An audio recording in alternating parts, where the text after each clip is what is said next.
most frightening things about buying a new human hair piece, especially when it's your first one, is the care part. We get so caught up sometimes in figuring out if we should buy Silktop or Lace Top or Mono Top and the cut and the color and which company and the cap construction.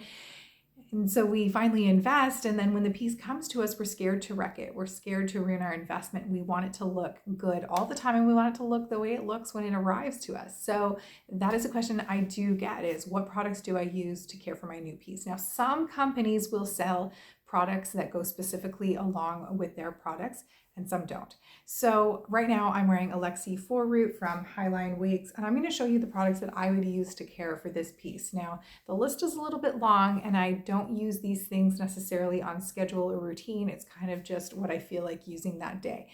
All of them, no, I shouldn't say that. Most of them were recommended by Sharon, who owns Highline Wigs, at some point or another in her stories. And then some of them are things that I picked up on my own along the way. So here we go. We'll start with number one, and that is with washing and shampooing your piece. So timeline recommended that you wash when it starts to feel heavy. Now that sounds weird if you haven't actually worn human hair yet, but once you wear your piece, you'll have a sense of what I'm talking about. It just starts to feel heavy. It'll start to tangle more easily, and then you'll know it's time for a wash. I still push it another couple weeks after that. I swear I'm the worst when it comes to washing my pieces, but I once heard that it helps to extend the lifespan, and I've had really good luck in terms of return on my investment. So I am pretty cautious about how often I wash, and I try not to touch my piece with dirty fingers and that kind of thing. So the key is to use a paraben and sulfate free shampoo. It doesn't really matter what you use as long as it is paraben and sulfate free. So when I first got my piece, I thought, okay, I got to spend big bucks, right? If I want to care for my piece, I need the best shampoo, the best conditioners, all of the things. And then it was actually Sharon from Highline Wigs who recommended this one. She was using it at some point. Now she does use the Kirkland shampoo on all of her pieces because it is also sulfate free and paraben free, and it's a really nice cheap option if you need a high volume of shampoo.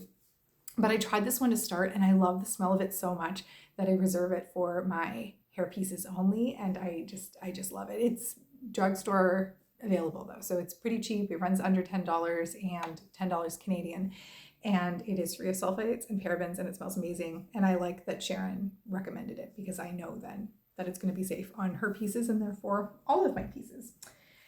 Once I've washed it, I use the Amika Soulfood Nourishing mask, and I leave that to soak into the hair for the suggested time, which is 5 to 7 minutes, I believe.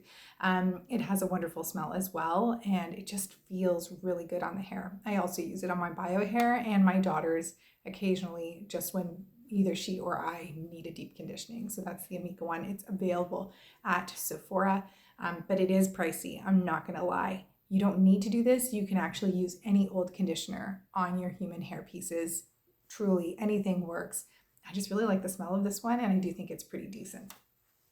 Now, in terms of day-to-day care, that's a little bit different. So I use a few different products, just depending on what I feel like my piece needs in terms of nourishment, and then what I feel like I need in terms of, do I want it to smell good? Do I want it to, have some sort of deep conditioning, that type of thing.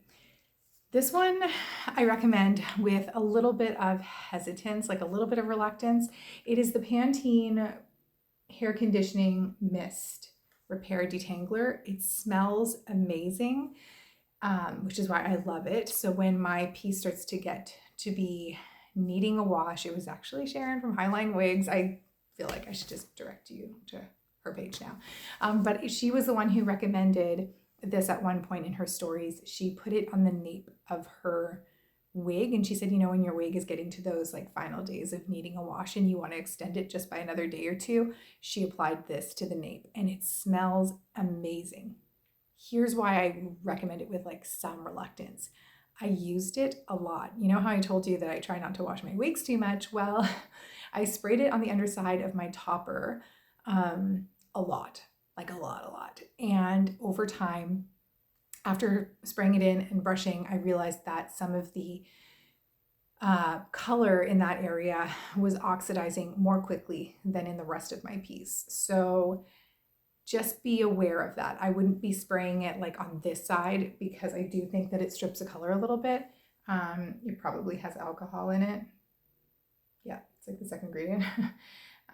So just be aware of that. It works. I still use it. Even after realizing that, I still use it on my pieces, but I use it sparingly. So just keep that in mind. But it smells amazing and it does work.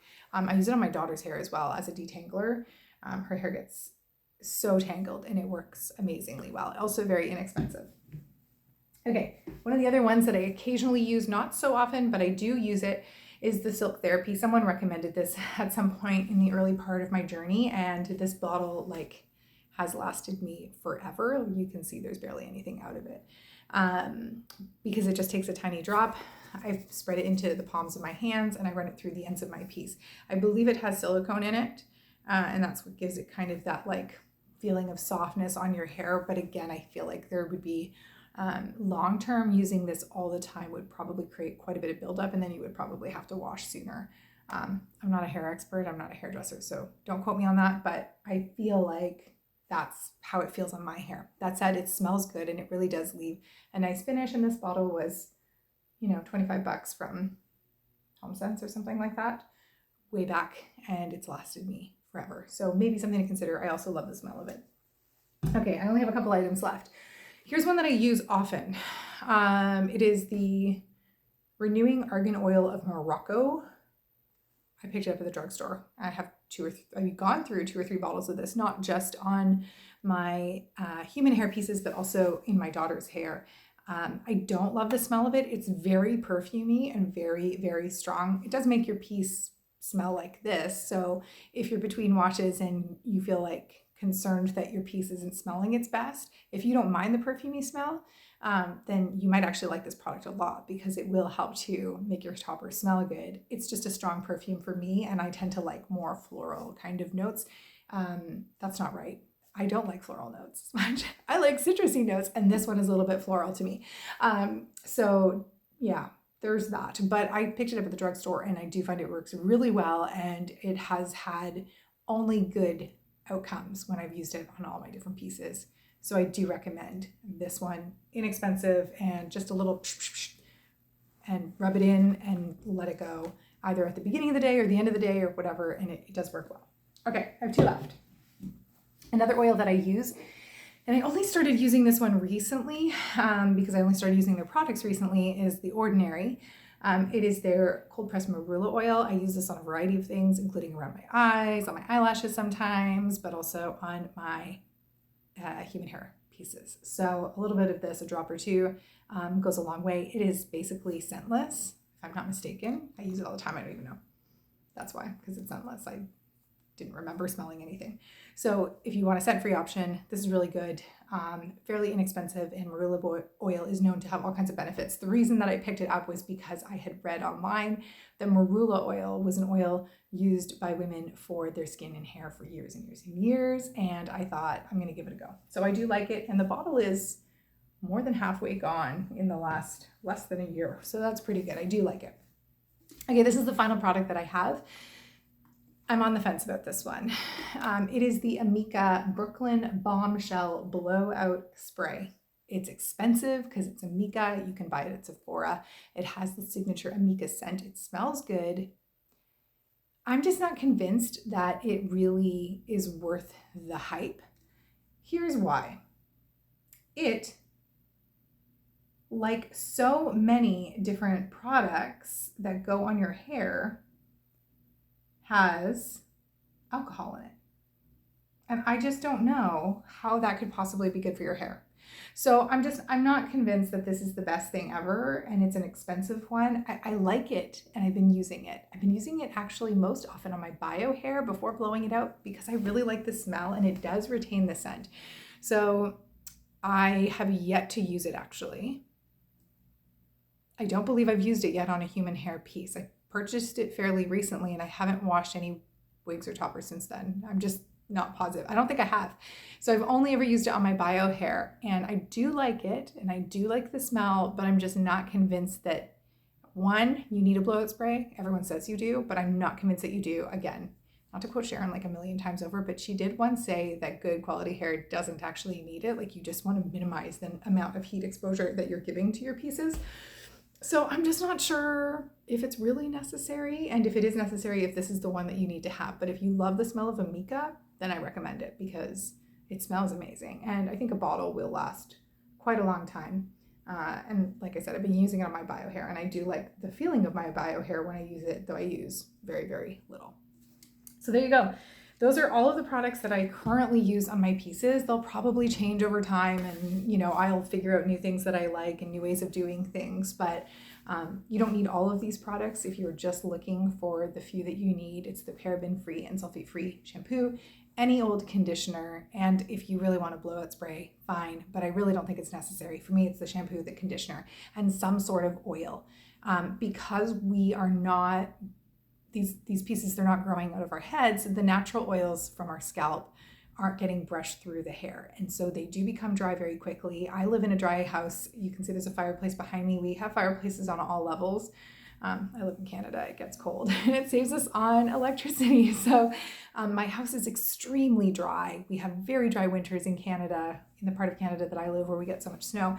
And so applying an oil routinely to my hair is a must, and I do it almost daily. I'm not sure if I mentioned that when it comes to the Moroccan oil, but I do. So for me, those would be the three absolute key things you need to have: is a good shampoo, whatever conditioner you like the smell of, and then the oil. Everything else is kind of like a bonus. And there may be things that you would like to add to this list. If you already wear hair and you were just looking to see what I use, maybe you have something that you can comment on below. And if you're completely new, you might find things from other channels and other people, or just from your own cabinets that you find work really, really well in your pieces. And I would love to hear about that if that's the case. So good luck with your new piece. If it is a new piece, good luck on growing your supply kit if that's what you're doing. Don't be scared. Good quality hair is going to last. And, you know, it's really just about minimizing the heat damage and having fun with it and playing around. So yeah, thanks for being here. If you have any questions that you'd like to see covered in the future, please don't hesitate to let me know. I'm always looking to know what you want to see on this channel, what type of videos you want me to talk about. So please let me know.